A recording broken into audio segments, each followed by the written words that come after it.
Bonjour à tous, dans cette vidéo nous plongeons dans l'histoire des jeux Mario 3D, une saga iconique qui a façonné l'évolution des jeux vidéo modernes, du monumental Super Mario 64 à l'innovant Super Mario Odyssey. Nous allons explorer comment Mario a continuellement réinventé l'expérience du jeu en 3D, tout en maintenant son héritage intact. Et bien sûr, nous discuterons aussi de ce que l'avenir pourrait nous réserver. Chapitre 1, Super Mario 64, la révolution 3D. La toute première incursion de Mario dans la 3D eut lieu en 1996 avec Super Mario 64 sur la Nintendo 64, et ce jeu a changé à jamais l'industrie. À l'époque, les jeux en 3D étaient rares et Mario a ouvert la voie avec une nouvelle façon de jouer. Ce jeu n'était pas simplement une version en 3D de Super Mario Bros. Il était un nouveau concept de jeu de plateforme. Les mondes étaient vastes et ouverts et Mario pouvait désormais se déplacer librement dans l'espace tridimensionnel grâce à des contrôles fluides et une caméra librement manipulable. Ce jeu a introduit les bases de la conception des niveaux en 3D permettant aux joueurs de résoudre des énigmes, collecter des étoiles, explorer des environnements variés, tout en apportant un sentiment de liberté inédite.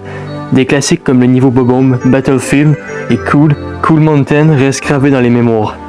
Chapitre 2, Super Mario Sunshine, un nouveau gameplay sur GameCube. 6 ans après Super Mario 64, Mario revient sur la Nintendo GameCube avec Super Mario Sunshine en 2002. Bien que la 3D soit toujours au cœur du gameplay, Sunshine a introduit une nouvelle mécanique qui allait devenir centrale dans l'expérience du jeu. Le Flood est un jet d'eau qui permet à Mario de se déplacer différemment, d'éliminer des ennemis, de résoudre des puzzles et de nettoyer les zones polluées du monde de Delfino. Le jeu est marqué par un ton légèrement plus décontracté et coloré, avec un environnement plus axé sur les plages et les îles tropicales. Cependant, malgré ces mécaniques innovantes, Super Mario Sunshine a reçu des critiques partagées concernant sa difficulté et son manque de variété dans certains niveaux. Mais il est tout de même apprécié par sa capacité à mélanger le gameplay classique de Mario avec des éléments uniques et pour son ambiance joyeuse et festivale. Le jeu est donc très différent des autres Mario 3D et moi je l'aime beaucoup particulièrement. C'est un de mes Mario 3D préférés, celui avec lequel j'ai eu la meilleure expérience et tout. Donc je vous le conseille vraiment. Surtout que vous pouvez le retrouver sur la compilation Mario 3D All-Star, ressorti sur Switch. Donc ça c'est très cool. Chapitre 3, Super Mario Galaxy, le jeu de plateforme spatiale. En 2007, Mario revient sur la Nintendo Wii avec Super Mario Galaxy, un titre qui a non seulement redéfini la série, mais aussi les jeux en 3D en général. Ce jeu a introduit une innovation majeure, la gravité non linéaire. Les niveaux étaient conçus comme des planètes flottantes où Mario pouvait marcher sur des surfaces courbes et littéralement sauter d'une planète à l'autre. Cela a permis une variété de mécanismes de jeu impossibles à réaliser sur des mondes plats. L'introduction de la gravité a permis des niveaux d'une grande créativité et originalité, offrant une expérience de jeu incroyablement fluide et unique. Super Mario Galaxy a largement été salué par sa bande-son orchestrale épique et son design artistique exceptionnel qui a renforcé l'impression de voyager à travers l'univers. Le jeu a gagné de nombreux prix et c'est considéré par beaucoup comme l'un des meilleurs jeux de la série. Chapitre 4, Super Mario Galaxy 2, perfection du concept. 3 ans après le succès de Super Mario Galaxy, Super Mario Galaxy 2 arrive sur la Wii en 2010. Bien que le jeu repose sur les mêmes principes que son prédécesseur, il pousse encore plus loin les idées introduites dans Galaxy. Il présente des nouveaux pouvoirs et des nouveautés du planète, rendant l'expérience encore plus variée. L'introduction de Yoshi, le dinosaure vert, ajoute une nouvelle couche de gameplay avec ses capacités uniques comme manger les ennemis ou se propulser à l'aide de ses langues. Ce jeu est souvent considéré comme une version perfectionnée du premier Super Mario Galaxy.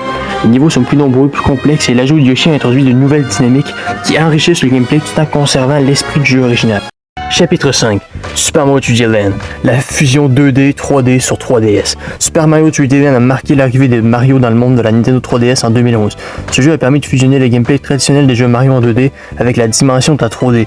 Si les niveaux sont conçus en 3D, les éléments du gameplay et les principes des niveaux rappellent ceux des jeux Mario en 2D classiques.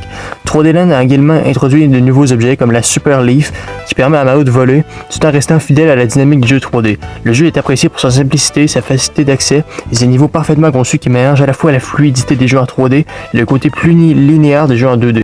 Chapitre 6, Super Mario 3D World, multijoueur et créativité. L'année 2013 a vu la sortie de Super Mario 3D World sur la Wii U, un jeu qui a introduit un mode multijoueur en ligne et local. Mario et ses amis, Luigi, Peach et Toad, pouvaient désormais parcourir des niveaux 3D ensemble. Chacun avec ses capacités uniques, ce jeu a redéfini la manière dont on perçoit les jeux Mario 3D en apportant une dynamique plus sociale et coopérative. Super Mario 3D World se distingue par son sens du fun et son esprit ludique. Les niveaux sont créatifs et remplis de surprises, tandis que des éléments comme la Super Belle, qui transforme Mario en un chat, ajoutent des possibilités inédites au déplacement et au combat. Ce jeu est devenu un grand classique acclamé pour sa conception de niveau et son multijoueur amusant. Et finalement, chapitre 7, Super Mario Odyssey, une nouvelle ère de liberté. En 2017, Mario fait un grand saut dans Super Mario Odyssey sur la Nintendo Switch. Ce jeu est un retour aux racines du Super Mario 64, mais avec une liberté d'exploration encore plus grande. Les niveaux ouverts sont gigantesques et Mario peut voyager dans divers mondes, inspirés de différents lieux réels comme New Donk City ou le désert de Tosterana. La nouveauté ici est un capi, un chapeau magique qui permet à Mario de prendre possession d'ennemis et d'objets. Ce pouvoir apporte une dimension stratégique au niveau où la variété des transformations possibles fait de chaque monde et une expérience unique. Super Mario Odyssey a été un immense succès critique salué par sa créativité et son esprit d'aventure et est souvent considéré comme un des meilleurs jeux de la série. Chapitre 8. Qu'est-ce que nous réserve l'avenir des jeux Mario 3D? Après Super Mario Odyssey, l'avenir des jeux Mario 3D semble radieux. Avec les nouvelles capacités accrues des nouvelles consoles comme la Nintendo Switch et potentiellement les futures générations, nous pouvons nous attendre à un nouveau monde encore plus vaste, peut-être même avec des mécaniques d'exploration plus poussées ou une immersion plus poussée grâce à la réalité virtuelle. Nintendo pourrait aussi se concentrer sur des collaborations uniques, des personnages inédits ou des concepts de gameplay complètement nouveaux pour surprendre les fans. En conclusion, l'histoire des jeux Mario 3D est une véritable épopée d'innovation et de créativité. De Super Mario 64 à Super Mario Odyssey, chaque jeu a repoussé les limites de ce qu'on peut attendre d'un jeu de plateforme 3D, et avec les possibilités infinies qu'offrent les technologies futures, l'univers de Mario n'a pas fini de surprendre. Alors, qu'attendez-vous pour rejoindre l'aventure? Merci d'avoir suivi cette vidéo. Si vous êtes un fan de Mario, n'oubliez pas de liker et de vous abonner pour d'autres vidéos passionnantes.